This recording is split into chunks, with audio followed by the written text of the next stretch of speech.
gamers, gals, and my non-binary pals. I'm at my parents' house for the next week, so sorry if the audio and visuals look a little bit different than usual, but welcome to the NR Festival deck of the format. Arguably just as good, if not better than Metal Foes, we've got Megalith. This is definitely a deck that, although was severely hit on the list, you do have to be watching out for. And I'm going to give you guys a little bit of a discussion about what the cards did historically, a little bit of a card-by-card breakdown over the cards in general, and of course some of that sweet gameplay. And with that, let's get right into it. That's just a stupid boulder. It's not just a boulder.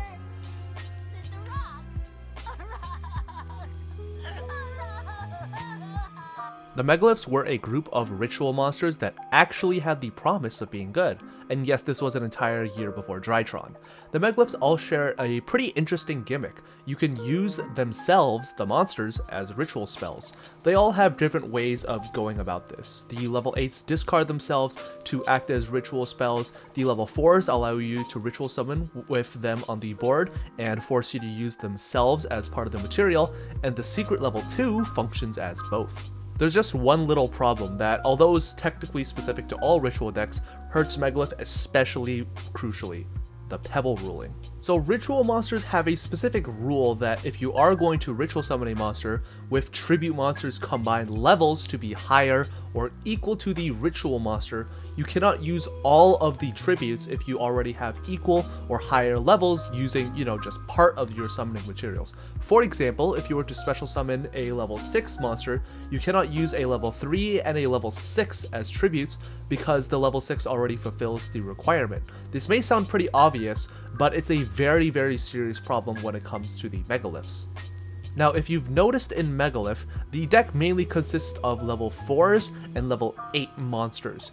Now, say if you want to use the level 4 monsters effect to ritual summon using itself as material along with others in order to special summon a level 8, you have to use itself and another level 7 or lower monster in the hand or on the field, because the level 8 monster or above will automatically fulfill the required levels, so you can't use the level 4 monster on field as material. Now let me walk you through a pretty common hypothetical. Say that you have Megalith Ophiel, a level 4 on the board, Megalith Bathor, a level 8 on the board, and a Phalag, a level 8 in hand. If those are the only cards you have access to, you can activate none of the ritual summon effects, because you don't have the required tributes for the level 8 in hand, and Ophiel cannot activate its effect on the board, because guess what? Bathor automatically fulfills the condition, and because of that, Ophiel cannot use itself as tribute because you would be overpaying. Real fun stuff! To make matters worse, this deck didn't even have that great of a board. Turn 1, you were setting up like a battle-protected Och, and then on your opponent's turn, you would have to basically soup all your resources into a Bathor in order to get 2 to 3 pops, which although is pretty scary, isn't really scary enough to facilitate your entire hand and board.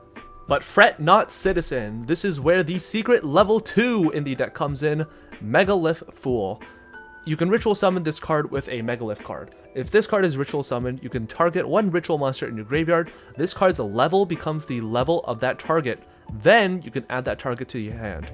During the main phase, quick effect, you can activate this effect, ritual summon one Megalith ritual monster from your hand or deck by tributing monsters from your hand or field whose total levels equal or exceed the level of the ritual monster, and you can only use each effect of Megalith Fool once per turn.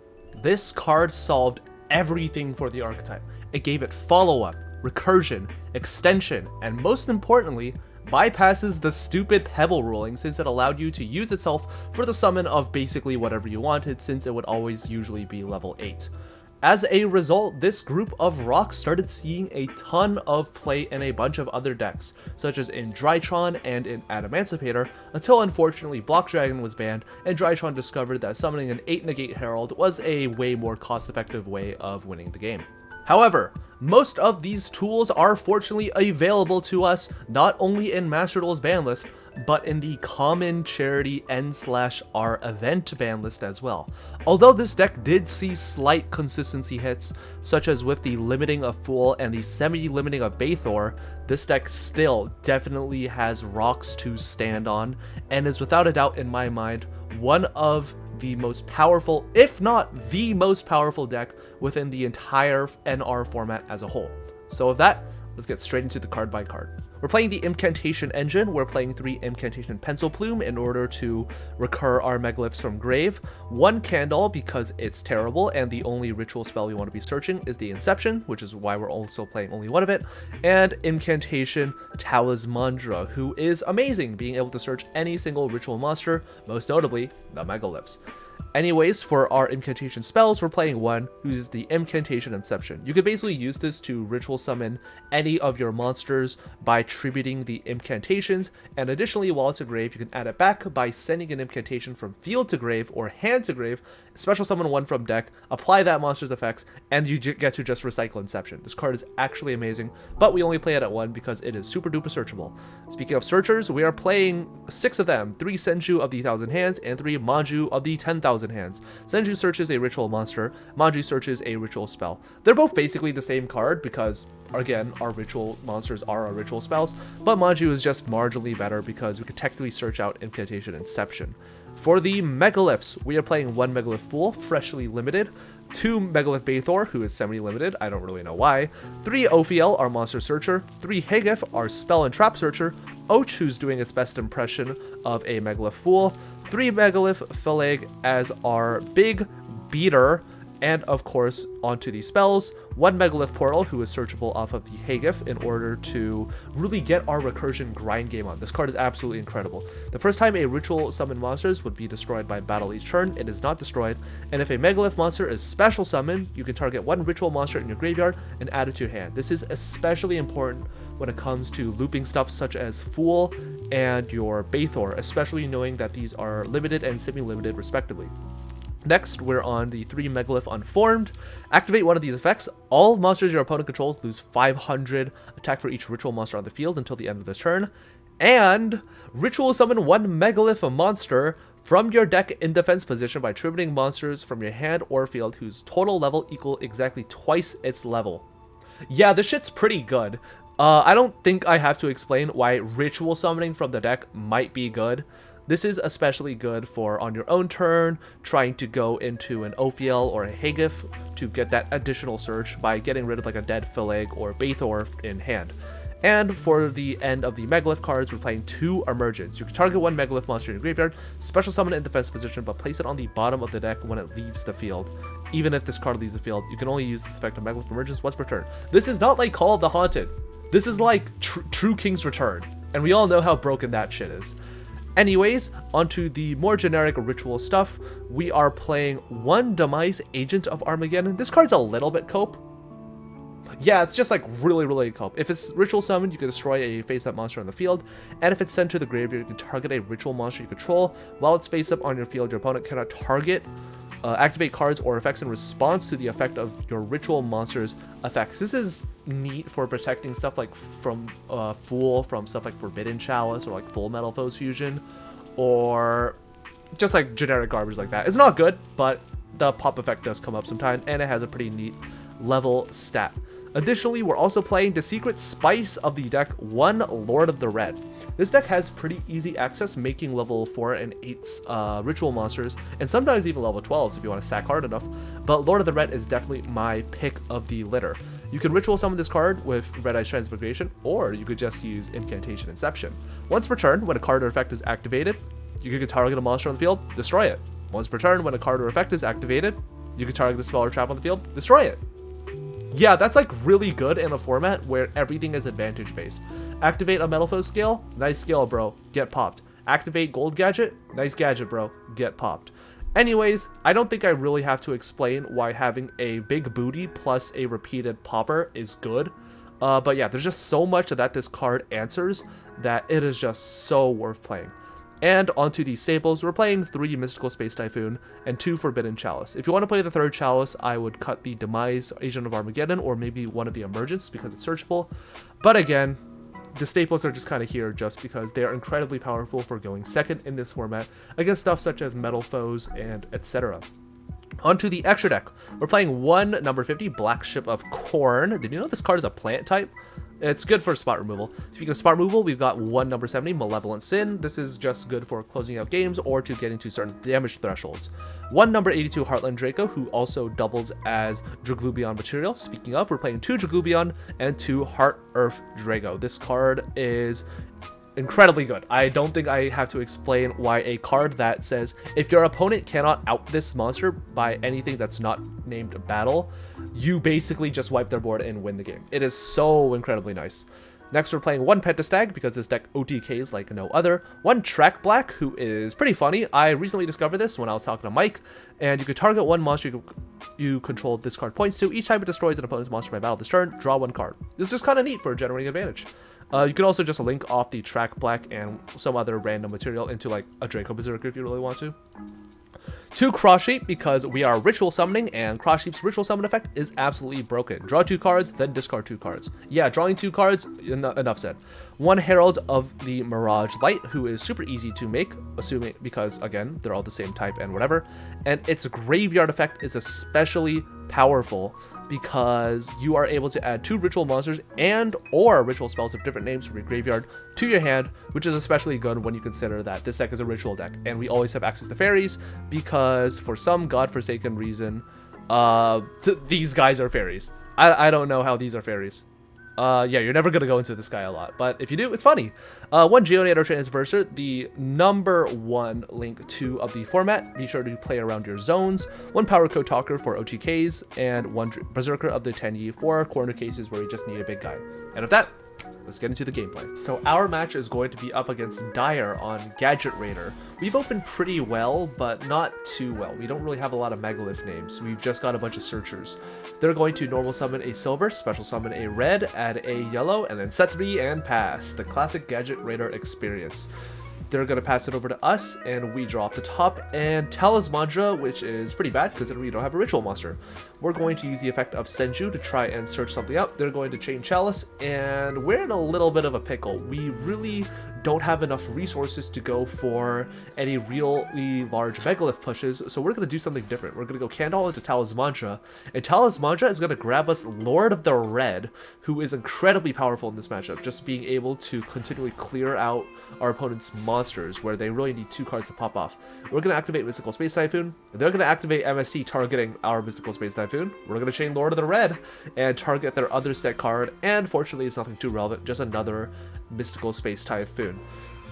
And because another card of effect was activated, we can use Lord of the Red to pop a monster. This card is absolutely insane.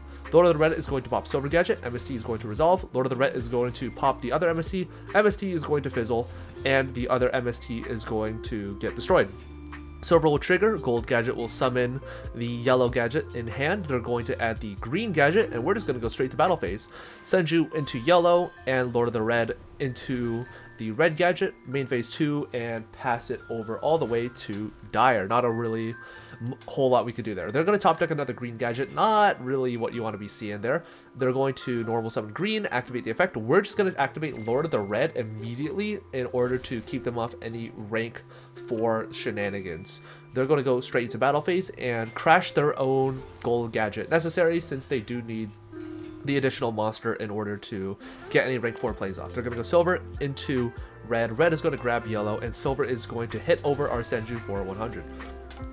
They are then going to go into Heavy Armor Train Iron Wolf, who's a little bit annoying just because if it is destroyed by battle or our own card effect, they do get to search a machine from their deck.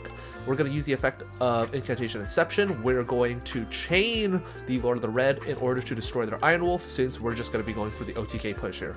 Inception is going to grab Talismandra and add itself back. Talismandra is going to use its effect in order to grab a ritual monster from deck, but not before the Iron Train Wolf is going to be grabbing the Anchor Drill, which is a little bit annoying.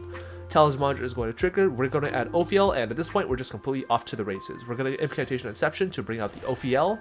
Ophiel is going to, on its summon, add a Megalith Haggith to our hand, and we're going to use Ophiel to cycle itself into said Haggith that we just searched in order to really just get our grind game going. We're going to Haggith, add Megalith Portal, and at this point we basically just won the game. We could just completely out-resource our opponent. We're going to Haggith, use Talismandra and itself. No Pebble rulings here in order to go into Phalag. We're going to Portal add bag the Ophiel, and although this isn't exactly OTK, there's not really a whole lot Dire is able to do unless they're top decking like another gold or silver gadget, or maybe like a generator field spell. But Lord of the Red is pretty good. They top deck a numbers protection, really what you don't want to be seeing here. Infinite Track, Anchor Drill is going to be using its effect, but not before we activate the effect of Lord of the Red targeting the Anchor Drill. Anchor Drill still gets to resolve. They're going to special summon a yellow gadget, but with no targets in left, it's just going to be numbers. Just going to be a numbers protection set and pass. We're going to set the emergence. Lord of the Red is going to crash into the yellow gadget, and Phalag is going to swing for a game. Damn, Dire losing her creds? It's just another day for me. Let's get into the pros and cons. Number 1, pros, this deck is mad consistent. Even with only 1 Fool and 2 Bathor, this deck still has an incredible power output at being able to, at the very least, get a line to Bathor. The lines where you're not ending on Bathor are extremely few and far in between. 2, this deck is also incredibly powerful. This deck has an amazingly strong OTK potential when you're clearing the board with stuff like Lord of the Red, who can trigger off of your own effects, by the way, and Phalag, who just increases your damage output by tenfold. Did you know that multiple Phalags do stack? This shit is so broken. And number 3, this deck has so much grind. Megalith Portal, Megalith Emergence, all the Megalith cards just in general, these cards give you so much grind potential that if you sequence everything correctly, you will basically never run out of ways to just curb stomp your opponent with Bathors. It is so incredibly resilient, so incredibly powerful, and just so incredibly tough to crack that there is no reason why this deck is not a tier 1 or honestly tier 0 deck within the format, and why it's been putting out so many tournament results. And the cons. 1, this deck has a really defined choke point, being the Megalith Fool / Megalith Och, or honestly just the Bathor in general. The main problem with a deck like this is that it is very telegraphed what you are trying to do. Once your opponent has like read a Megalith card, they will understand, oh okay, save the Kaiju for the Megalith Fool / Och, save the Chalice for the Bathor pop. Once your opponent is able to sort of recognize these choke points, and if they're lucky enough to draw the out, which of course they're not always going to, but if they do and they draw the out, you're in for a world of hurt because you're just going to be sitting on a Bathor who can't be destroyed by battle once. 2, this deck can't always make Lord of the Red. I know that we basically just made Lord of the Red, and Lord of the Red kind of carried us in the game, but Lord of the Red is sort of a all or nothing sort of monster. There are going to be very few cases where you're able to end on both Lord of the Red / Fool, and usually you're going to be either ending on just Lord of the Red or just Fool. Unfortunately, just as powerful Lord of the Red is, it's just not always as accessible to us. And 3, this deck can't make great use of the extra deck. There are a lot of very powerful extra deck options within this deck, obviously, but you sort of have to ask yourself whether it's worth giving up your repeatable ritual plays for a slightly more explosive extra deck play or something that requires a lot more commitment.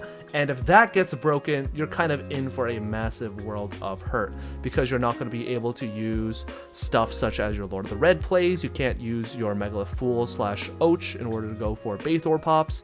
It's just sort of the give and take of this deck where you're not able to end on every single thing, and you kind of have to tunnel in on one specific option. But overall, this deck is broken. This deck is like a tier 0, tier 0.5 deck. Like, play it. It's so good. I've been Stevie Blunder. Thank you guys so much for watching. If you wanted to let me know anything, let me know in the comment section down below about how I misplayed the hell out of my ass. That's it for me, and yeah, see you in the next one. See ya.